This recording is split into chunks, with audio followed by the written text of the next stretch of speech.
Hey everyone, my name is Rooster, and welcome back to Mechabellum.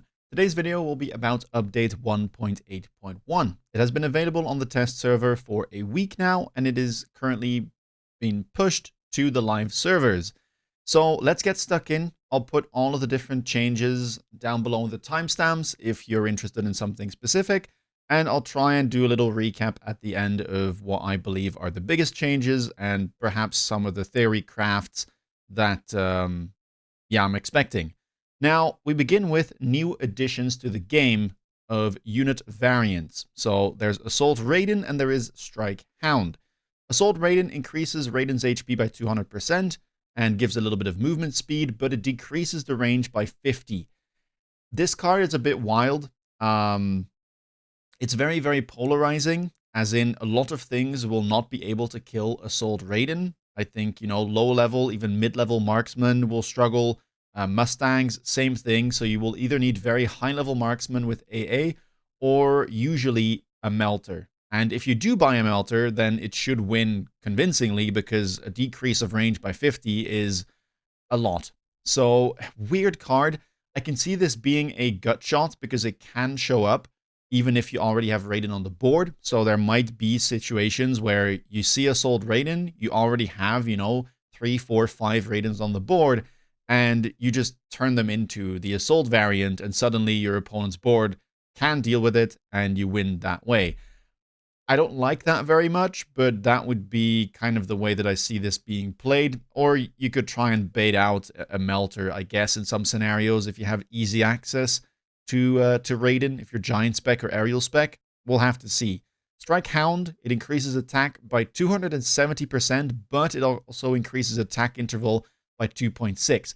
Keep in mind, currently Hounds have an attack interval of 2.4, so it more than doubles it, right up to 5 seconds, which it's a cool tech. Stylistically, I guess it makes a lot of sense because Hound is kind of like a shotgun mech, right? So this would be kind of the slug round. But I mean, in practice, I don't think this is that good. It's basically just a worse Void Eye. It has very little synergy with any of its techs. Mech Rage only reduces the attack interval by a flat amount of 0.8 seconds, which just isn't worth it for the cost, right? You're going from 5-second interval to 4.2, which is not amazing. So, yeah, a weird one. There are some interesting things you could maybe do by going Strike Hound plus Incendiary Bomb, so you still can chaff clear, but also have the bonus attack. I think you'll run into trouble, though, against, Wraith on the line or just Raiden, but we'll have to see. Balance adjustments. We have a nerfed unit variant card, Subsidized Steel Ball, goes from level 2 to level 3, so from a blue card to a yellow card, meaning that it will now cost an additional 100 instead of an additional 50. So the card basically goes from a total 100 cost to a total 150 cost. I'm not sure I like this very much. You will see the card being picked less, but it was only being picked, or it was only good because of Mechanical Division on Steel Ball. So I'd rather have seen a Mechanical Division nerf to try and make this card still, show up sometimes. Rather than now, it will only get picked in the situations where it's most broken, which will still be situations where someone wants to go Mechanical Division Steel Ball. For instance, if they want to play Wraith Ball on the line. It's a bit like Enhancement Module in that way, which got more and more expensive, and now it only gets used with Giants and Intensive Training because then, the card pays off. But that was the situation where it was most problematic to begin with. So, yeah, not a big fan, but it is what it is. I didn't pick this card very much anyway, so yeah. Let's move on, I guess. Vulcan. Flame projectile speed goes up. There's a bunch of chaff clear units that got this buff. Vulcan also gets a bit of an attack nerf because of it. So what was happening here is that Vulcans were overkilling chaff regularly because their projectile speed was low. And this way, they should be able to clear more efficiently, and therefore their attack has been nerfed because, it would also make them good against everything else because they have a very high attack speed of 0.1 seconds. Same on Tarantula, gets a bit of an attack speed buff. it impacts them less because they don't have as high of an attack speed as Vulcan. They say that it does impact Mech Rage. Whether we'll see more Mech Rage, I doubt, especially at the highest levels. It will likely still be range into high explosive, but maybe you can do some funky stuff with Mech Rage and AP. Looking forward to it. It would be nice to see some alternative Tarantula builds, but I'm not convinced that we'll see Mech Rage that much because it is a very expensive tech. Fire Badger undergoes a bunch of changes. Projectile flame speed gets doubled, so that should help it tremendously. Its range also got increased by 5, but it loses 7% attack down to 26. So it still will be very, very, very vulnerable to anything with armor. You know, even level 1 armor would still be able to block a level 2 Fire Badger in full. Counterfire undergoes a big adjustment. It now gives 30% bonus HP, and taking damage increases its range by 60 for 20 seconds. Keep in mind, beforehand it gained attack and range, but I believe only for 4 or 5 seconds. So that is a very big change of the tech. There is some interesting theory crafting here. Could be good against, you know, boards that use fire, where, you know, right at the start, your Fire Badgers will likely receive a tiny bit of damage, and then this triggers. Or if your opponent is using things like Mustang, which do little damage, but repeatedly, so it keeps triggering and refreshing the counterfire. Still, right, in a meta where Raiden is prevalent, this could be problematic for Fire Badger, which is still a 3-pack unit, or rather 3 units per pack. Yeah, we'll have to see. I'm not sure we'll see it that much, but there is some testing to be done here. It has also undergone a bit of a special effects change, which is quite cool. So you now see a bit of blue flame as well, which should be in the thumbnail for this video. Hounds get an incendiary bomb buff, which is very scary. I was hoping they would not go through with this, because Hounds, at the very start, used to have incendiary bomb at 200 cost, and it was a nightmare to deal with. It was being picked like every round 2, and yeah, I'm afraid that we'll see that again. Now, keep in mind, ground fire did get nerfed. Also, incendiary bomb stays on the ground for far less time than it used to on the Hounds. So there is that, but it was already seeing quite a bit of play, especially when paired with the factory strat. So I expect that we'll just see more of, the spawn factories on ladder, considering it was already being played and using this tech before, and now it got even easier to play that. Marksman gets a anti-air damage modifier, so aerial specialization goes up by from 75 to 90%. This is a indirect nerf to things like Wraith and Raiden, which we see below. It should help, but whether or not it'll be enough, we'll have to see. I mean, sometimes there are strats like Wraith Ball, where the Marksman just can't even lock onto the Wraith in the first place, in which case this doesn't do too much. And kind of the same with Raiden. Sometimes you just get overwhelmed, especially when it's paired with things like Sandworm. The Marksman just can't fight its target. And still, Raiden was rather tanky on the previous patch. So we'll have to see what impact this has, but I think it is meant to deal with Wraith and Raiden. And we see them below. So Wraith gets a tiny nerf, loses 3% attack and HP. It will still be the king of headbutts in low-range scenarios. It just completely crushes the way that it targets, you know, as many different units as it possibly can, especially when it has a tech like Floating Artillery Array is, it just makes it very, very powerful in those scenarios, and I don't think that will change. But maybe it might make it a little bit harder to play it, or at least get it going and get some early levels if your opponent picks up a very early aerial specialization Marksman. But in headbutts, I still think Wraith will be undefeated. Raiden gets an attack nerf of 5%, an HP nerf of 4%. So, I mean, good changes. I do think that Raiden was dealing a little bit too much damage, and it was certainly too tanky. It might still be too tanky. I've played multiple games, and you know, even with AA Marksman and Mustang on the board, I just couldn't kill the Raiden because it was level 2 or level 3. Yeah, so we'll have to see. Raiden is also one of those units that isn't particularly strong because of its base stats. Of course, it needs to have a certain amount of base stats, otherwise it's completely unplayable, but it just has a very powerful late game targeting mechanic and some very good techs to boot, aside from being an air unit. So that combined just means that it reaches critical mass at some point, and I'm not convinced this is going to be changing that. I would kind of say that it likely doesn't.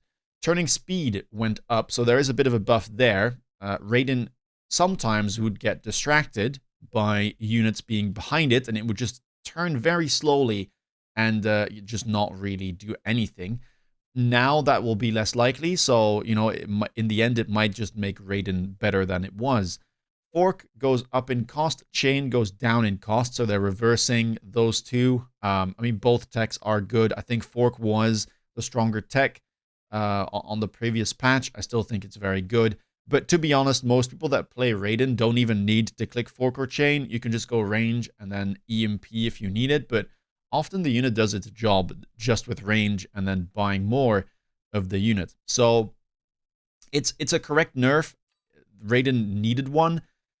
I don't think we'll see it being played that much less. I still think it's going to be very powerful because there's a lot of boards currently that play Sledgehammer and Void Eye and Arclight, and it's just all units that Raiden loves to fight against, and that just makes it good in the mid game. And as I explained earlier, the way that it works just makes it very strong late game. So if it has a good mid game and a good late game, it will just see a bunch of play. Void Eye gets a bit of a nerf, deserved one on suppressing fire, so self range goes down from plus 15 range to plus 10.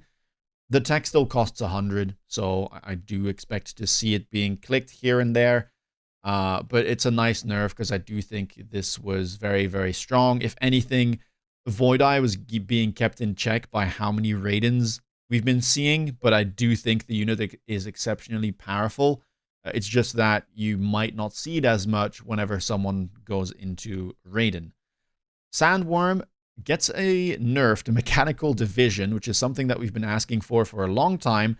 I don't think it's enough, let's be honest. 150 cost tech is still half of what I would consider to be the baseline of 300 cost. Sandworms are really, really hard to deal with, especially with Mechanical Division. That tech just, yeah, makes the unit S tier in my opinion, and we've seen it being played a lot paired with Raiden. I still think we'll see that because there's no good way of dealing with this. EMPing it with any unit will cost more than Mechanical Division, and then you still have to somehow kill the Sandworm, which is sometimes a challenge as well if you're trying to, you know, kill things like Raidens, which have completely different answers. So yeah, again, a correct nerf. I don't think that it's nearly enough, though. You could probably bump the cost of this up to 250, and it would still be a pretty good tech. Buildings get some changes. They lose 10 range each from the looks of things, but they do gain 60% hit points. So this will reduce the area covered by a single cannon while making them more durable, which will make the 3-lane structure of the map clearer, and they added 2 new layouts. So these layouts that they added means that you can now have a wall with no building behind, which is interesting. They also say that they made it so that center walls are less likely to attract enemy fire. If that is actually the case, that's a good change. There were definitely some setups that were very limiting. Especially if you had a wall plus a anti-armor cannon behind, that was very rough for aggro because you basically only had one side of the board that you could push into. If there was a middle wall, it was bad for defense because you couldn't go for a middle defense position since your units would get pulled towards the middle instead of the outsides. So yeah, I hope that if they fix that middle wall situation and they perhaps added more scenarios where aggro can still like choose whether they want to push left or right side, that would be more healthy. Minor changes, though, overall, and I would have liked to see more happening to buildings. Perhaps even introduce things like no building rotations, just to see like what the community thinks about that, and if it would, bring back more players, because it has been a controversial topic. Starter packs, 2 changes. Arclight Saber loses more hit points, and Arclight Sledge loses more hit points. Kind of surprised about the Arc Saber pack, but I understand that Arclight is currently very, very good. So, yeah, I mean, I like these. I think it's a good tool to kind of also balance certain comps and starting packs. So, nice to see them use that. You can now also, this is a nice change, finally gain combat power for every game you play. So instead of being doubly punished if you're in the top 200 for losing a match, or, at least not being rewarded for playing at all if you lose a match, regardless of where you sit, you now will gain at least a small amount of combat power even when losing. You will also gain some in custom lobby matches, practicing against AI, community challenges, survival mode, successfully predicting with insight. So that is great. I think that this is always what combat power should have been, and now people are incentivized to just play. We have MMR for people who want that kind of reward for winning and the punishment for losing. And I think combat power should just be there to incentivize players to have fun, play. And now you'll be able to progress through the battle pass, as fast as you want, basically. If you play more, you advance faster. So, like this change a lot, probably my favorite change of the patch. There are some quality of life improvements as well, so you can now finally see how much damage your buildings did. There is a button to immediately retry the last round after the battle ends, which is nice, and a button to refresh the replay list. I'm not going to go over all of the bug fixes. There is a small portion here about additional changes to buildings at the end, where they are testing new buildings and new building layouts, and yeah, they want to make gradual adjustments to improve buildings and building layouts. So let's see what that means. For now, if I have to summarize this, the unit variants aren't very impactful, but I could see Assault Raiden become a gut shot mechanic. Vulcan and Fire Badger getting a projectile movement speed buff might mean that we see them played more, as it does make them more efficient. So looking forward to that. Aside from that, Hound Incendiary Bomb buff will likely mean that you'll see it being played more, especially with the factory or spawn factory strat that we've seen it paired with a ton on the previous patch. And then it's kind of about Marksman and air units. So whether or not Raiden will see less play now, I kind of doubt. I think that they are targeting the correct things, especially with Sandworm Mechanical Division also being targeted. I don't, however, think that the nerfs are enough to bump this down from an S tier comp. So the strongest or most played comps at high MMR would likely still be Raiden, Arclight, and Sandworm, and Spawn Factory with Hounds. And I guess if you see more Spawn Factory, you'll also see more Abyss, as that is the kind of prime counter to that. There are some minor building changes. I hope that this does offer more options in the early game. If it does, then that is a nice little change. And then finally, my favorite change is you now don't lose combat power for losing. So yeah, it's a nice thing. People can now just play games as many as they want, and they'll get rewarded for doing so by progressing through the pass. So yeah, lovely stuff there. If you have any opinions about the patch, be sure to let me know down in the comments below. If you want to stay up to date with my latest content, please consider subscribing. And if you want to see me play live, check me out on Twitch. With that being said, take care, guys, and see you in the next video. Bye-bye.